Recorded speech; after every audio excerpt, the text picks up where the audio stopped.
We all know Clix, the most famous Fortnite player out there. He streams to 20,000 viewers, he has a $250,000 car, a $5 million penthouse, his own gaming organization, and heck, even he's qualified for every major Fortnite LAN event. But Clix has everything in the world except for one thing that he wants the most: the FNCS title.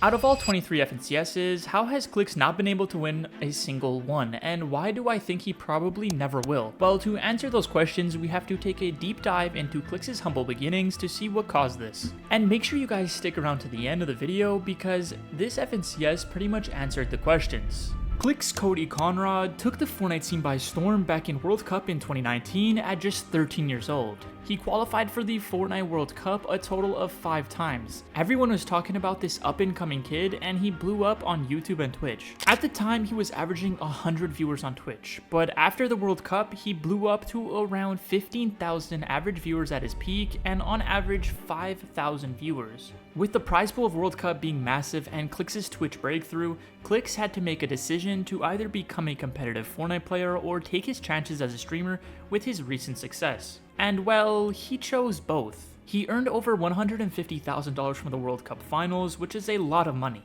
But what people don't see is how these big tournaments don't come very often. Clix knew that the best financial decision was to grow his social media presence, as it had a higher potential to earn money from. And well, he made the right decision because something would happen that would boost his career even further.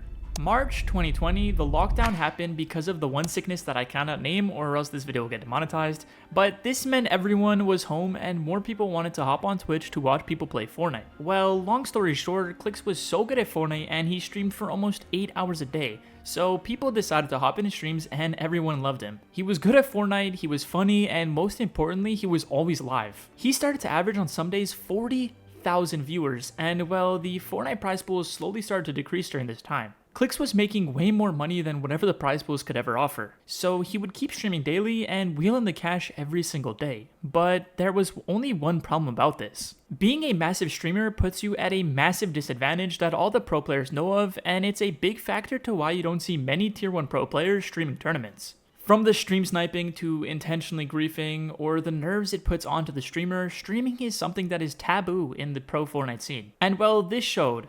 Clix was a top Fortnite player, always qualifying to grand finals, but had mediocre placements in grand finals across the board because of how hard it was to maintain being a tier 1 pro Fortnite player and also being a top 1% streamer. On top of that, the best of the best players did not want to play with Clix because of those disadvantages with him on your team. Even though he is one of the best players on the region, there are more cons than pros playing with Clix. Now, after going over that, I ask you, the viewer, one question. Would you stop streaming completely to focus up on FNCS, or would you keep growing your stream and make way more money doing so? Let's fast forward to Chapter 5 of Fortnite. Clix has played 20 FNCSs and hasn't won a single one, but he keeps growing in social media presence and well, he's living life. Clix has pretty much infinite money, and as I stated, he has everything. But he doesn't have the one thing he wanted most, and that was to win an FNCS. So for the first FNCS of the chapter, Clix picked up Epic Whale, a 6-time FNCS winner who wanted to help Clix get his first FNCS win. They showed signs of brilliance throughout the season, but in the grand finals would come up short, placing 4th, which was Clix's best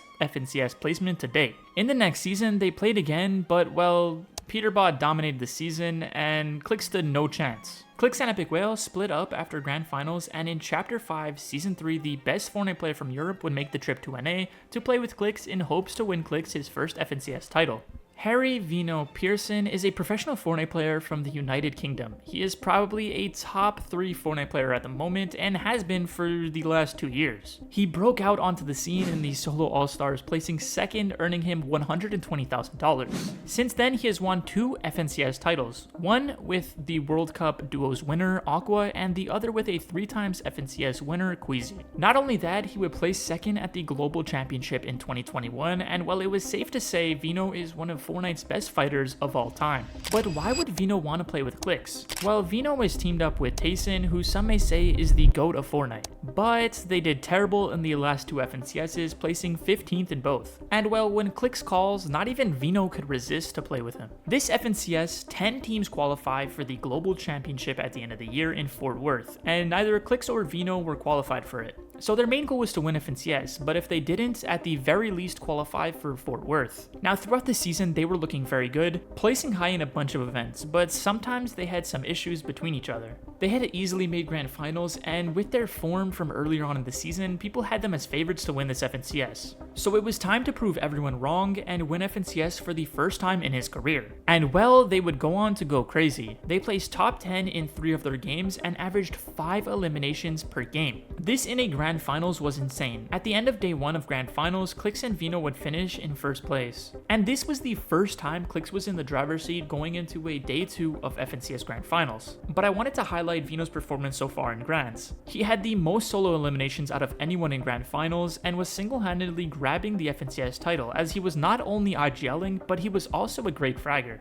Now in day number 2, it was 1.5x points, which means they still had to perform if they wanted to win FNCS entirely. With their form, it looked like it was finally time for Clix to break the curse and prove he is not only a big streamer, but one of the greatest competitive Fortnite players of all time. With over 100,000 viewers and pretty much the world on Clix and Vino's shoulders, it all came down to the final 6 games of the tournament. And well, being a famous streamer would come back to bite Clix. In Fortnite history, we have seen people get intentionally griefed when they are doing good. For those who don't know the term griefing, it basically means you are intentionally trying to hinder someone else's chances at doing good for no reason. To no surprise, like I stated earlier, this would happen to Clix and Vino. The duo Flappy and Evan, a complete random duo who I literally never heard of, and I'm sure you haven't either, were intentionally griefing Clix. I have no idea what the point of this was and what they wanted to get out of it, because you would just get hate from the whole community for doing so. Now obviously don't send hate to these two players, as to be fair, Sandy Steps was their main drop spot throughout the whole of the season.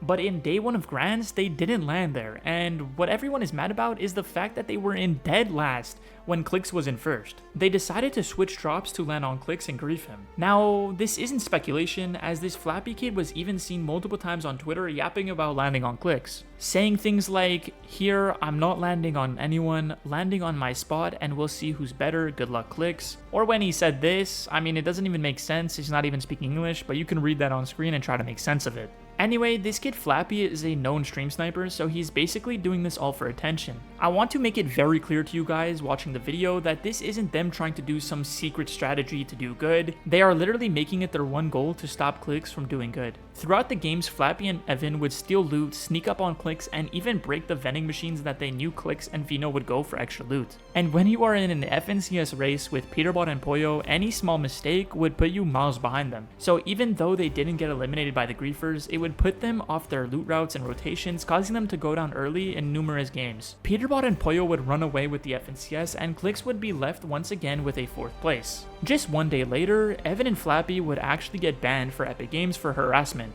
and to be honest, it was deserved. Clix and Vino still qualified to Globals, and I hope they go on to win it because Clix deserves it for what he has done for Fortnite and the competitive community. Now with all the information I just presented to you guys today, I leave you guys with one final question. Is it even possible for Clix to win an FNCS with all the disadvantages of being a top streamer? And if so, when will it be? If you guys did enjoy, please be sure to subscribe and check out my last video on how Peterbot completed Fortnite.